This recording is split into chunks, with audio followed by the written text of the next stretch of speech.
ધ્રાગંદ્રા રોકડિયા હનુમાનજીના મંદિરે રામ જન્મની ઉજવણી। ચૈત્ર નવરાત્રિમાં સુદ એકમથી લઈને સુદ નોમ સુધી ચાલે છે અખંડ ધૂન। 115 વર્ષથી ચાલે છે અખંડ ધૂન। આજે મોટી સંખ્યામાં ભક્તો રામ જન્મ ઉજવણીમાં જોડાયા।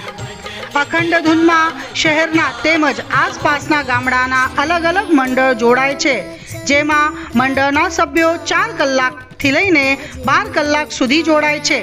મંદિરમાં લોકોએ આરતી, રામ તેમજ રાસ લઈને રામ જન્મની કરી ઉજવણી।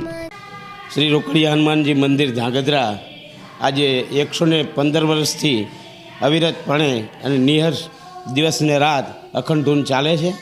એને આજે 115 વર્ષ ઉપરાંત આજુબાજુના ગામડાઓ પણ પધારે, ધૂન મંડળીઓ પણ પધારે છે।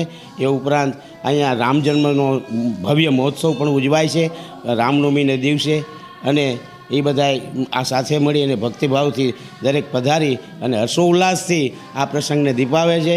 આ ધ્રાંગધ્રાનું સૌભાગ્ય કહેવાય કે આજે 115 વર્ષથી આ રામનવમીના પ્રસંગે રામ જન્મોત્સવ ઉજવાય છે। મારું નામ અંશુયાબેન સોલંકી છે। હું આજ 45 વર્ષથી આ મંદિરમાં આવું છું, અને અમે દર વર્ષે અમે આ રામનવમી કાયમ માટે આજ 115 વર્ષથી આ ધૂન ચાલે છે, અને અમે લોકો મંડળવાળા અને અહીંયા મંદિરમાં બધા અમે સેવકો છીએ, અને કાયમ માટે અમે આ ધૂનમાં ચાલુ રાખીએ છીએ। અને બપોરે 12 વાગે અહીંયા આરતી થાય છે, અને અત્યારે 12 વાગે ભગવાન રામનો પ્રાગટ્ય થાય છે, અને ત્યાર પછી અમે એને ધૂનને વિરામ